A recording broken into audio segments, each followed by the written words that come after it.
Okay, I'm back. Had to stop talking about brother-in-law. I'm just gonna take one more quick video before it gets too dark. So I was talking about my sister. I believe has Trump derangement syndrome. Like she just wants me to be quiet and not say anything about politics, and it amazes me. Like amazes me because I'm not even that over the top. I'm anyway. So on my Facebook, I guess it was 8 years ago, I stepped off into being a little bit more opinionated when it comes to politics. And hey, it was a magic time. Trump was running against Hillary, and the media had everyone convinced that Hillary was going to win. The polls were all saying she was going to win, and there was a groundswell of support that just popped up and devastated the left, right? And unfortunately, they were so. Well, look at that sunset. That's beautiful. They were so amazed by what the media was telling them. They're so convinced. They didn't question anything. They just went with whatever the media was telling them. And in the end, the media was lying to them because it was propaganda. There's a reason why propaganda is sent out. Right? It's to try to sway things. There's a known effect that people don't want to vote for a loser. And especially in those last moments when the polls are open. If they think one candidate has lost, they'll switch to the other side. And that's how these landslides will happen. And so the media has that power to put out propaganda and sway things. And if it's a lie, and it's actually a very close race, but a lie made people jump to one side or the other, then that's election manipulation. And what happened is the media lied so bad last time, and we know it because the polls said it was going to be a landslide for Hillary, and it wasn't. It was a disaster for Hillary. And people were in such shock, they were in disbelief, they couldn't believe it happened, they thought something was wrong, and they stood out in the streets and they screamed and they cried, and it went on for 4 years actually, and in some ways it's going on to this very day. They're still screaming and crying about Trump, even though it's been Biden in office, in the executive branch office, for like 16 of the last 20 years, right? But that little 4-year stint that Trump did, they're still, just in meltdown mode of it. And if you go back over history, it's been pretty 50-50. I mean, no one side dominates forever. It switches back and forth. And that kind of lets you know the system's working. But in a strange way, it feels like it's happening over again, 2016. Because the media says Trump's losing. All the polls say Trump's losing. And yet, when you hear his rallies, when you see his rallies, something's going on, man. Something's going on. And it's got people starting to lose their mind. Right? And when I say lose their mind, like this disaster that happened in North Carolina with a storm and Biden's delayed response. People are defending Biden and saying, well, that's just how it works. It just takes a while. Okay, well, how about when George W. Bush didn't respond fast enough to Katrina? He was there on day 3, but that was deemed not fast enough. And he was blasted by the media and by Obama. Obama said that he was being elitist and up above in a plane and not on the ground, helping distribute supplies. And George Bush was there on the 3rd day. And hey, right, wrong, or indifferent, it just is what it is. And they destroyed him over it. His presidency never got out from under that cloud that Obama helped put on him, because it was, election stuff. And that was, he showed up in 3 days. Biden shows up, longer than that and doing very little and talking about being out of money and hey, we already pre-budgeted for this. then Mayorkas says that they're out of money, and everybody knows what all the money's been spent on lately, and so it's looking. And I'm saying all that I'm not just weighing in. I mean, because who knows what the real story is? But I'm just telling you the optics are bad. I don't care what side you're on. And then Biden, his comments saying what storm and stuff like that, it's just bad optics. And that bad optics lends to the Trump derangement syndrome, because every time that side looks bad, go Kimbrell's word salads with that Walls guy and all his completely nuts things he was saying about befriending school shooters. And I mean, I think that guy, like, he goes off into la la land. Like, I don't think he befriended a school shooter. I don't think it was anything like that. I think he just misspoke. But it's like, man, can you misspeak another way? Can you say, the red fire hydrant should be blue? Say something like that. Don't say I befriend school shooters, because it makes you look like a lunatic. And it's bad optics. My whole point is it's bad optics.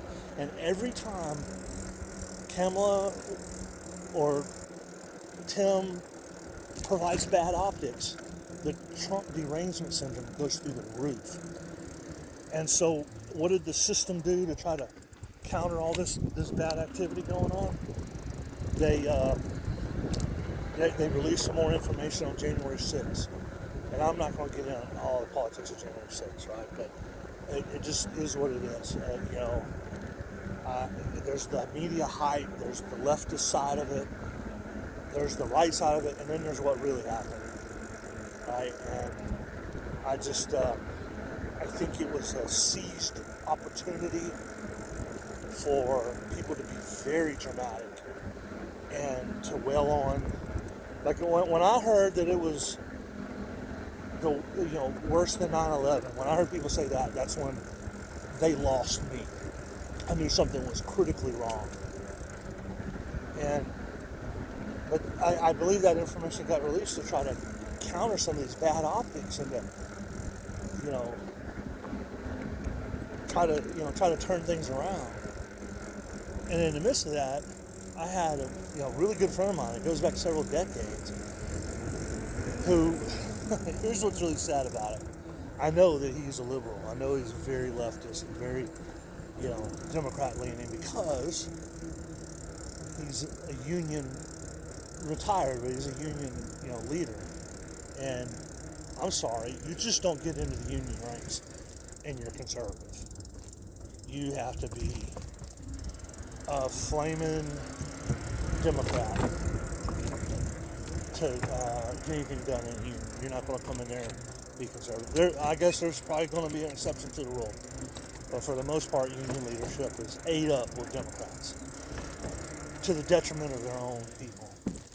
And this guy, I know, is a very strong Democrat, but he acted like he was a converted Republican because of Trump, right? He tried to act like that he actually was a Trump supporter. And the comedy of that is that he held up that facade for a while, but there's moments in certain conversations, right? And I even tell him, I said, look, I don't like talking politics. I don't like losing friends. I don't like losing family members. And I've done that because of politics. And I just prefer not to talk about it. However, you got me in the corner and asked me to back something up. I'm going to tell you my opinion, and I may state a few facts, but I'm not going to get upset. And I understand that sometimes we agree to disagree, but there's times where he would force a conversation, and it became very evident to me that he hated Trump to the point of becoming deranged, right? His voice gets real high-pitched, and he starts panting real hard, breathing real hard. And so he called me yesterday, and he wanted to talk about how awful the January 6th thing was, right? And I said, okay, well, how about the response to North Carolina? Crickets, silence. because the media's not talking about it, he didn't want to talk about it. He just wanted to say what Trump did, how bad it was, and how, threat to our democracy. It was all the key phrases coming out of MSNBC, right? And he proceeded to lose it with me when I was on the phone. And I was sitting there at the dinner table, shouldn't have took the call, trying to be somewhat polite. And he's just wailing on me about Trump this and Trump that, and don't I condemn Trump? And I told him, I said, you know what, I don't condemn Trump. I don't think January 6th was anywhere near as the ladies on The View try to make people think it was. And yeah, I don't agree with some of the stuff that happened. And I think the guys that went to Nancy Pelosi's office and put their feet up on her desk, they should go spend some time in jail. Like that's, I believe, the ones that did stuff like that should, but I just do not think the January 6th is on the same level as the Black Lives Matter and Antifa riots, where they burnt buildings down and took over downtown Seattle and were making demands and negotiating like they were a terrorist occupying group. And I know there's probably people getting real mad at what I'm saying right now, but I'm just telling you, I just don't think January 6th was on that same level. And if we are going to get furious about January 6th, then we need to get furious about all the stuff. Let's equal it out at the very least, instead of making one side look like they're some kind of wonderful group that you can give all your money to, and then when they blow all the money and squander it, we just stay quiet about it. And so that's the thing. If you back me in a corner and ask me to talk about something, I'm going to tell you my opinion, because I'm not afraid to tell you my opinion. I just prefer not to, because it gets so many people upset. But what I'm seeing is all these people are starting to lose it about Trump, just like they did in 2016. And I'm thinking, I'm thinking maybe this is a lot more like 2016 than I even thought before. Like maybe the media's wrong, the polls are wrong, and maybe this is going to be a surprise, because I've been saying all along that I do not think Trump can win this. I believe that the system is not going to let him win, one way or the other. They're simply not going to let him win. We'll see, though. But my point is, some of these people are starting to lose their mind. And I wish they could chill out a little bit about it. That's all. In 2016, when I was a little bit more vocal on Facebook, I lost a lifelong friend. I mean, we're still friends on Facebook, but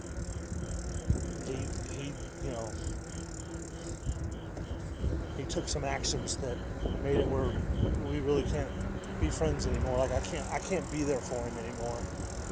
He's certainly not there for me. This is a person that I always thought I would be there for. But,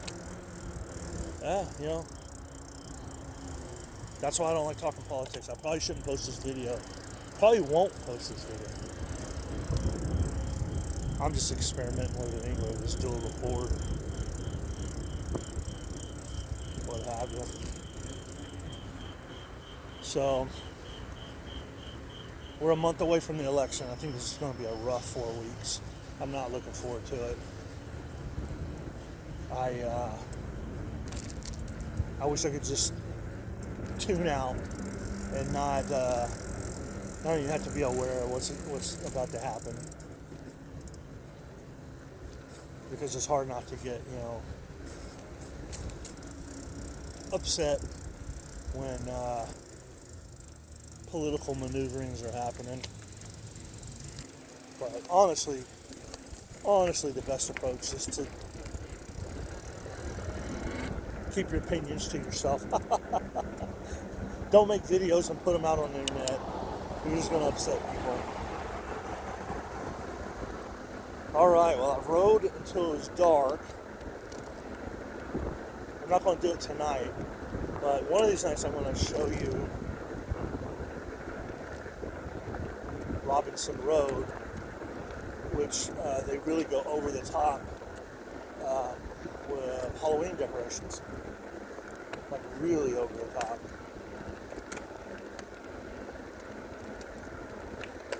That's new to me in this neighborhood. They go over the top for Christmas, over the top for Halloween, and on the days around Halloween, these streets are packed. Like, I'll be the only one that can get out and go anywhere because it'll be gridlock. Because inevitably the local news will profile it, and everybody in Houston will come to see these very elaborate decorations. I mean, they're audio, they're visual, they're robotic, they're over the top, and of course everybody wants candy. Last year I handed out, I don't know, $300 or more of candy, and it's just nuts. I mean, complete nuts, the sheer volume of people. And I don't mind handing out a lot of candy like that. I'm the guy that would go and buy full-size Snickers and full-size Milky Ways and have some special treats for people in really good costumes. And but when they're coming, hundreds of people are coming. You can't keep up. I mean, I could have $5,000 worth of premium treats or $5,000 worth of the cheapest treats. So what I'm talking about is the price being the same, but the volume being different, right? Because $5,000 of cheap candy, I'm going to have tons of it. And I would not be able to keep up. They would take it all. And these kids, they reach in the bowl, they try to reach in the box, and they want more, and they come several times. And I don't know, man. Something got lost along the way. I gotta adjust this light. It keeps sagging down. Looks like a Cadillac symbol on the ground.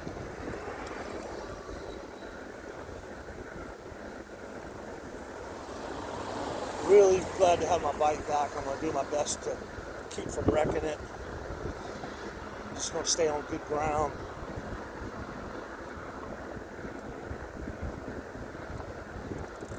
Okay, everybody, have a good evening.